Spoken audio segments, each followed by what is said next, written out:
The air in my study felt heavier than usual that evening. The kind of weight that presses on your chest when you know something irreversible is coming. I sat at my old oak desk, its surface scarred from decades of use, and stared at the fountain pen in my hand. It was a gift from my late wife, Eleanor, given to me on our 10th anniversary. The pen's weight felt like her presence, steady and grounding. Even now, 15 years after her passing, I could almost hear her voice, soft but firm, urging me to do what was right, no matter how much it hurt. My son, David, had always been my pride. At 42, he was a man of ambition, a lawyer with a sharp mind and a sharper tongue. But it was his wife, Claire, who had changed the rhythm of our family. She was 35, poised, with a beauty that masked her relentless need for control. From the moment they married 5 years ago, she'd made it clear she saw me as a relic, a stubborn old man who clung to outdated values. "You don't listen, Henry," she'd said at our last family dinner, her voice cutting through the clink of wine glasses. "You never do." Her words stung, not because they were true, but because they were so far from it. I listened to everything, every sigh, every glance, every unspoken resentment. And I'd been listening for years. That night, as I sat alone, I thought of my will. It was an old document, drafted when David was still a boy, when life seemed simpler, and trust was unquestioned. Back then, I'd left everything to Hemi House. My savings, the family business I'd built from nothing. But now, with Claire's voice echoing in my mind, I knew it was time to rewrite it. Not out of spite, but out of clarity. I'd listened to her, to David, to the silences that spoke louder than words. And I'd made my decision. The phone rang, sharp and insistent, pulling me from my thoughts. It was my attorney, Margaret, her voice calm but professional. "Henry, I've got the new draft ready. Shall I come by tomorrow?" I glanced at the pen, its nib gleaming under the desk lamp. "Yes," I said. "Tomorrow morning. I want to hear it read aloud." The next morning, Margaret arrived promptly at 9, her briefcase in hand, her gray hair pulled back in a neat bun. She'd been my attorney for 20 years, a woman who knew my history better than most. We sat in the living room, the one room in the house still filled with Eleanor's touch-her-embroidered cushions, her favorite armchair by the window. Margaret opened her briefcase and pulled out a stack of papers, her eyes meeting mine with a quiet understanding. "Before we start," she said, "are you sure about this, Henry? It's a significant change." Her voice carried no judgment, only caution. I nodded, my hands folded in my lap. "I've never been sure," I replied. And so, she began to read. The will was meticulous, each word chosen with care. My estate, once destined solely for David, was now split. Half would go to him, but with conditions: funds for his children's education, for their future, not for Claire's whims. The other half would go to a foundation in Eleanor's name, to support the community center she'd loved, the one where she'd taught children to read, where she'd poured her heart. I listened closely as Margaret's voice filled the room, each sentence a brick in the wall I was building to protect what mattered. When she finished, I felt a strange relief, like a man who'd carried a burden for too long and finally set it down. "It's right," I said, my voice steady. Margaret nodded, but her eyes lingered on me. "David won't be happy," she warned. I smiled faintly. "He'll understand. One day." The days that followed were quiet, but the kind of quiet that hums with anticipation. I knew David and Claire would come, as they always did when they sensed something shifting. It was Sunday when their car pulled into the driveway, the sleek black SUV they'd bought last year. David stepped out first, his face tense, his suit jacket slightly wrinkled. Claire followed, her heels clicking on the stone path, her expression unreadable. "Dad," David said as he entered, his voice carrying that mix of concern and frustration I'd grown used to. "What's this about changing your will?" Claire stood behind him, her arms crossed, her eyes fixed on me like a hawk watching prey. I gestured for them to sit, but they remained standing. "I heard you, Claire," I said, my voice calm but firm. "You said I don't listen, but I've been listening all along." Her eyes narrowed, but she didn't speak. I continued, "I've rewritten my will. It's done. Margaret read it to me, and it's exactly what I want." David's face reddened. "Dad, you can't just," he began. But I raised a hand. "I can. And I have. You'll get your share, David. But it's for your children. For their future. The rest goes to Eleanor's foundation. It's what she would have wanted." Claire's lips tightened, and for a moment, I thought she'd argue. But she only said, "You're making a mistake, Henry." Her voice was cold, but I saw something flicker in her eyes, uncertainty. Perhaps. Or fear. I didn't respond. I'd said what needed saying. That night, I sat in my study again, the fountain pen in my hand. I thought of Eleanor, of the life we'd built, of the son we'd raised. I thought of Claire's words, her accusation that I didn't listen. But I had listened to her ambition, to David's silence, to the values Eleanor and I had held dear. The new will wasn't about punishment. It was about legacy. It was about ensuring that what we'd built wouldn't be squandered. As I set the pen down, I felt a peace I hadn't known in years. The weight was gone, replaced by a quiet certainty. I'd listened, and I'd acted. And for the first time in a long time, I felt like the man Eleanor had loved. The days after David and Claire's visit were a blur of silence and tension. The house, once filled with the warmth of family gatherings, now felt like a battlefield where words had been replaced by unspoken grudges. I spent my mornings in the garden, tending to Eleanor's roses, their thorns a reminder that beauty often comes with pain. Each snip of the shears felt like a small act of defiance against the chaos Claire had brought into our lives. David called twice that week, his voice strained over the phone. "Dad, can we talk about this?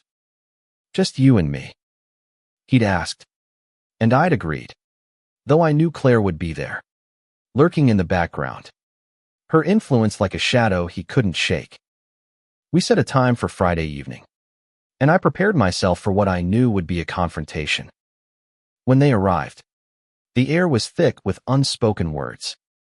David sat across from me in the living room, his hands clasped tightly, while Claire perched on the armrest of his chair, her posture rigid.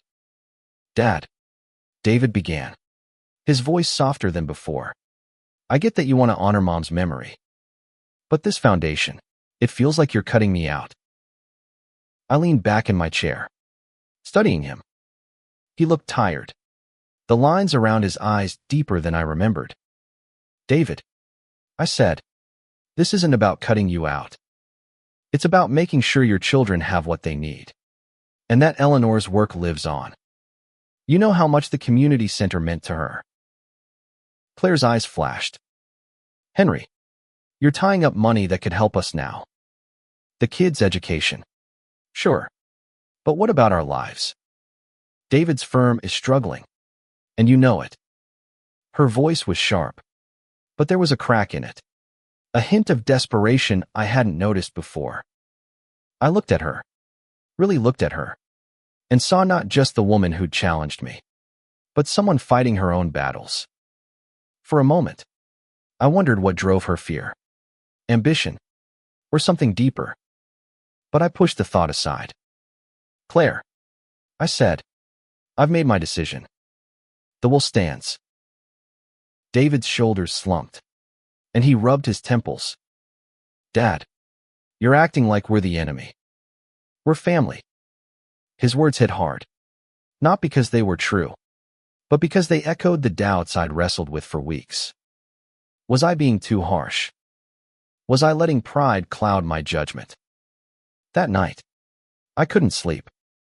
I wandered the house, stopping at the framed photos on the mantel, Eleanor and me on our wedding day. David as a boy holding a fishing rod. The three of us laughing at a picnic. Those memories felt like another lifetime. One where trust was easy and love uncomplicated. I wondered if David felt the same distance I did. If he missed the father who used to toss a baseball with him in the backyard. The next morning, I drove to the community center. It was a modest building, its paint peeling. But inside, it buzzed with life, children reading, volunteers organizing books, the faint hum of Eleanor's spirit in every corner. I met with Sarah, the director, a woman in her 50s with a warm smile and tired eyes. "Henry," she said, "your donation could change everything. New books, better facilities, scholarships for the kids. Eleanor would be proud." Her words settled something in me, a confirmation that I'd made the right choice. But as I drove home, doubt crept back in. David's words, "weary family," echoed in my mind. I'd always taught him that family was everything. Yet here I was, drawing lines between us. Was I protecting Eleanor's legacy? Or was I punishing him for choosing a wife I couldn't understand?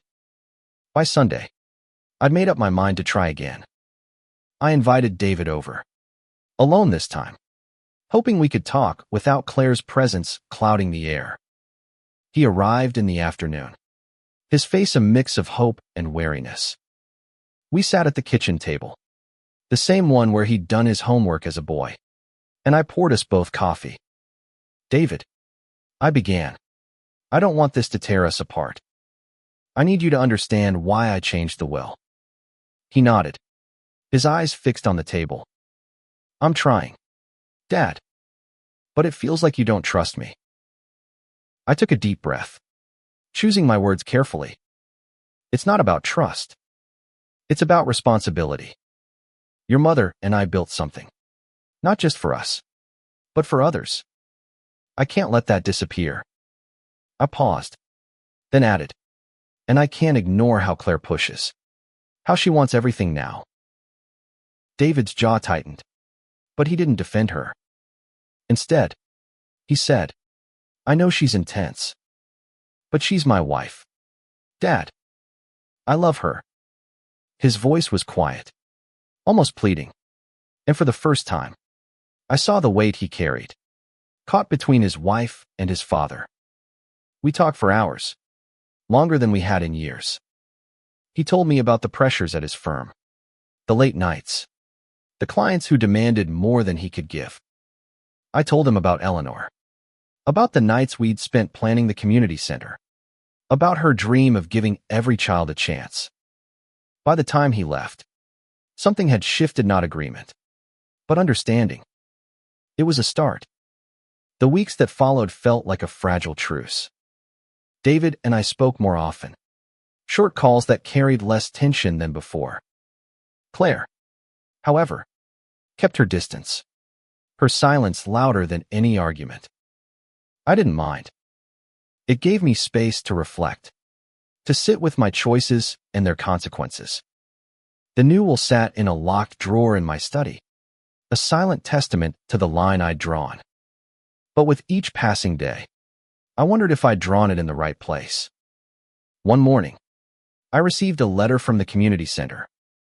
Sarah had written to thank me again, enclosing a drawing from a child named Lily, a 10-year-old who'd started reading at the center.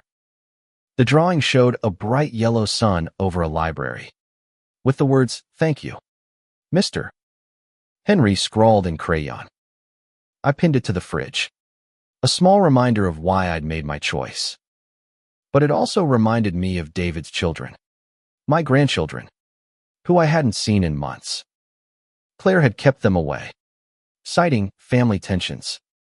I missed their laughter, their small hands tugging at my sleeves. I decided to reach out. I called David and suggested a day with the kids Emma, 7, and Lucas, 4. To my surprise, he agreed. And that Saturday, they arrived without Claire.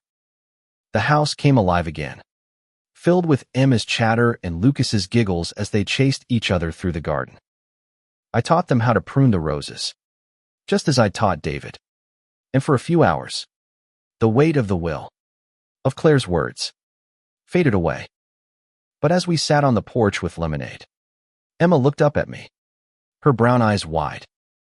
"Grandpa, why doesn't Mommy like you?"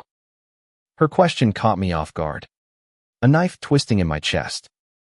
I forced a smile, searching for words that wouldn't burden her.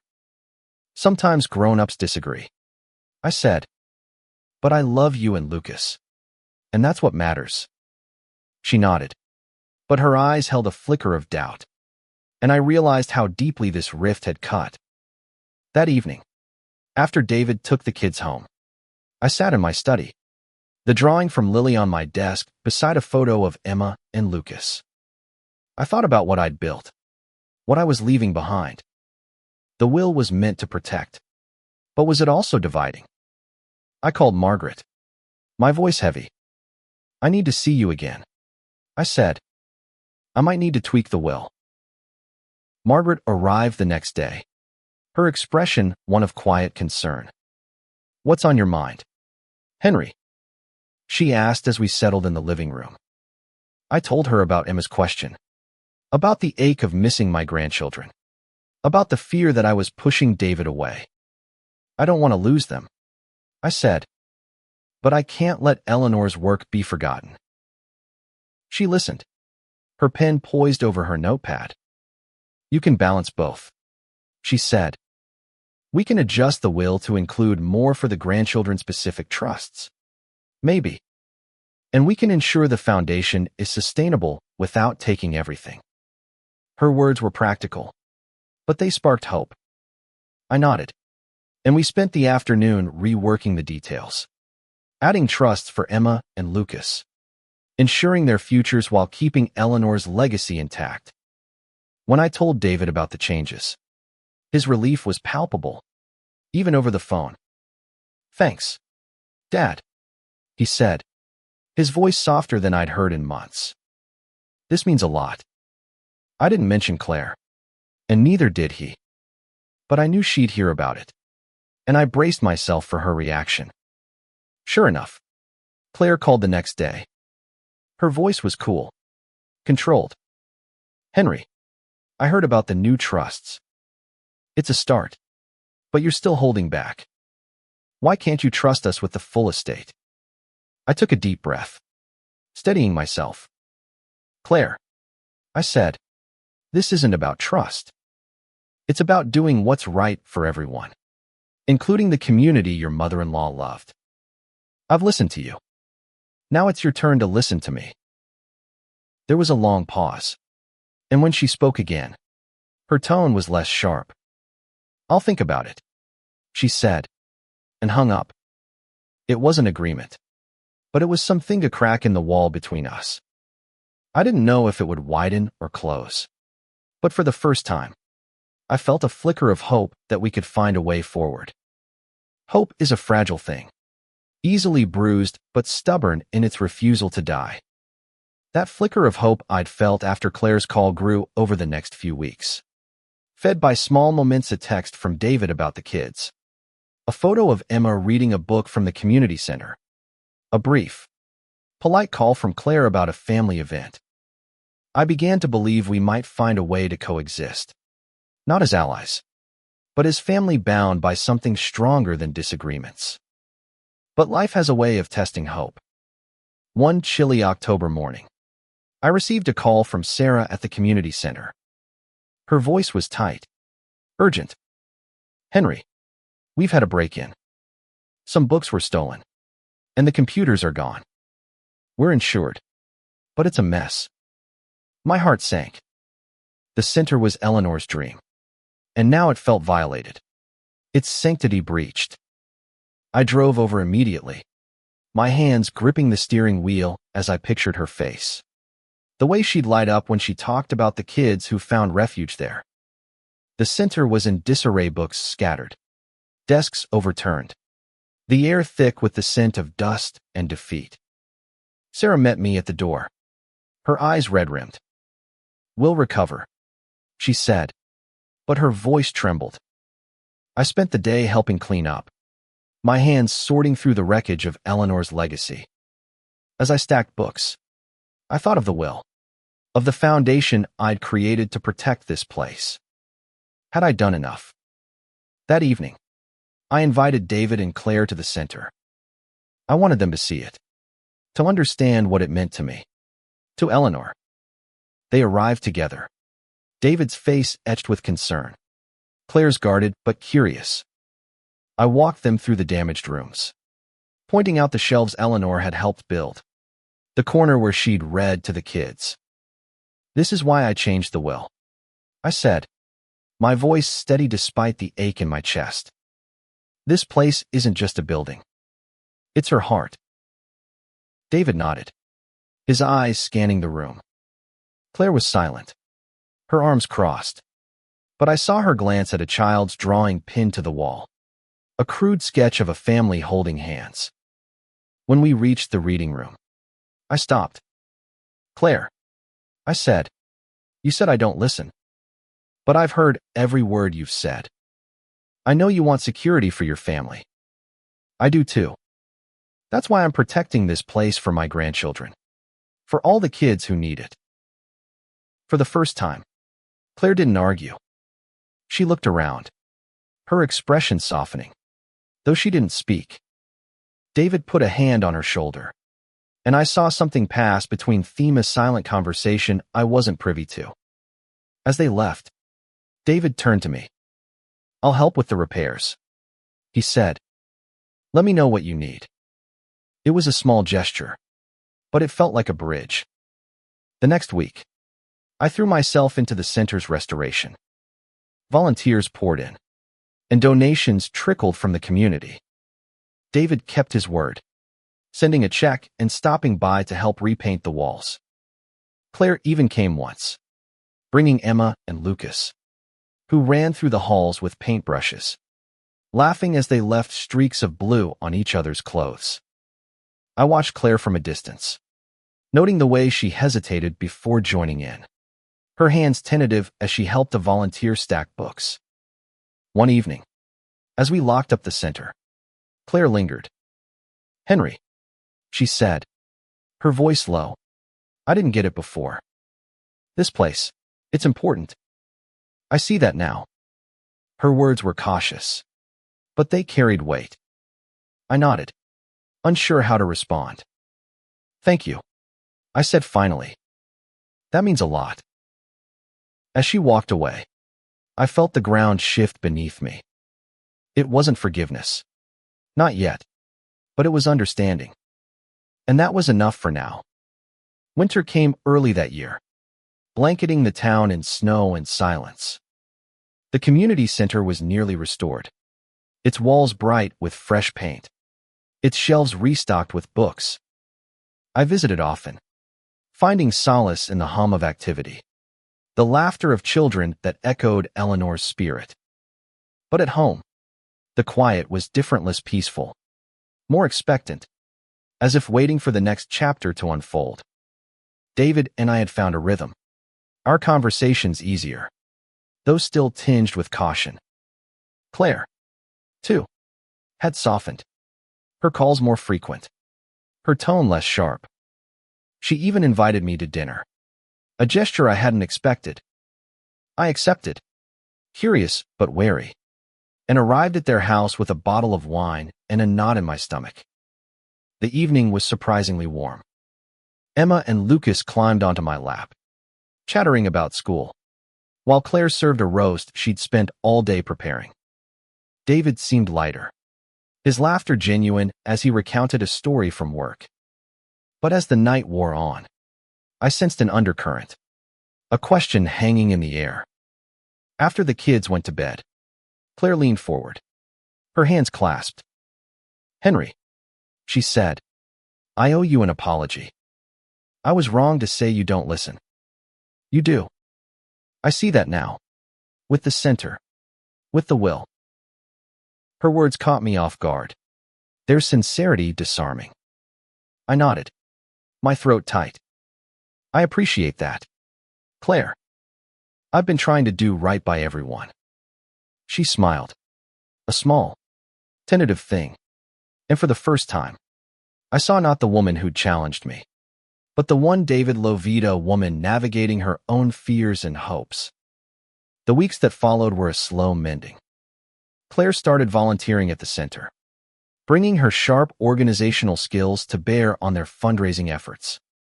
David joined us for a reading event, his voice steady as he read to a group of kids, including Emma and Lucas. I watched them, my heart full, and thought of Eleanor. She would have loved the Isher family, her legacy, coming together. But life is never tidy. One evening, Margaret called with news. The foundation's funds, while substantial, wouldn't cover the center's long-term needs without careful management. We need a plan, she said, or it won't last. Her words were a wake-up call, a reminder that my will, though well-intentioned, wasn't enough on its own. I called a family meeting, something I hadn't done since Eleanor was alive. David, Claire, and I sat around the kitchen table, the air heavy with possibility. I want your input, I said, looking at them both. The foundation is for Eleanor, but it's also for our family. How do we make it last? David suggested a board to oversee the funds, while Claire proposed community partnerships to boost donations. Their ideas were practical, thoughtful, and I felt a surge of pride. We worked late into the night, drafting plans, sharing stories of Eleanor. Claire admitted she'd never understood her mother-in-law's passion until she saw the center's impact. I wish I'd known her, she said softly, and I realized how much she'd been trying to fit into a family with a ghost at its heart. Spring arrived, and with it, a sense of renewal. The community center thrived, its grand reopening a celebration of Eleanor's dream. Children ran through the halls, their laughter mingling with the chatter of volunteers. David and Claire were there, side by side, their faces lit with pride. I stood at the back, watching, my heart full but heavy with the weight of time. The new will had been finalized, a balance of trusts for Emma and Lucas, support for David, and a robust foundation for the center. Margaret had ensured every detail was ironclad, her expertise a gift I didn't take for granted. As I looked at my family, I knew I'd made the right choice not just for Eleanor, but for all of us. One evening, as I sat in my study, Claire stopped by unannounced. She carried a small box, her expression nervous but determined. Henry, she said, I found this in David's attic. It's Eleanor's. Inside were letters, written in her elegant script. Notes she'd left for me during our marriage, reminders of love, of purpose, of the life we'd built. Claire's eyes were misty as she handed them to me. I thought you should have them. I took the box, my hands trembling. Thank you, Claire, I said, my voice thick. She nodded, then hesitated. I'm sorry, she said, for everything. I didn't understand before, but I do now. I looked at her, seeing not just my son's wife, but a woman who'd grown, who'd listened in her own way. The years that followed were kinder. The center flourished, a beacon for the community. David and Claire grew closer to me, their visits filled with laughter and stories. Emma and Lucas spent summers in my garden, learning the names of Eleanor's roses. And I, an old man nearing the end of my journey, found peace in knowing I'd listened not just to Claire's accusations, but to the deeper truths of love and legacy. As I sat in my study one final time, the fountain pen in my hand. I wrote a letter to my grandchildren, to be opened when they were older. I told them about their grandmother, about the center, about the will that had caused so much strife but ultimately brought us together. I told them to listen, always, to the people they loved, even when it hurt. And as I sealed the letter, I smiled, knowing Eleanor would approve. I'd listened, and I'd acted. And in the end, that was enough.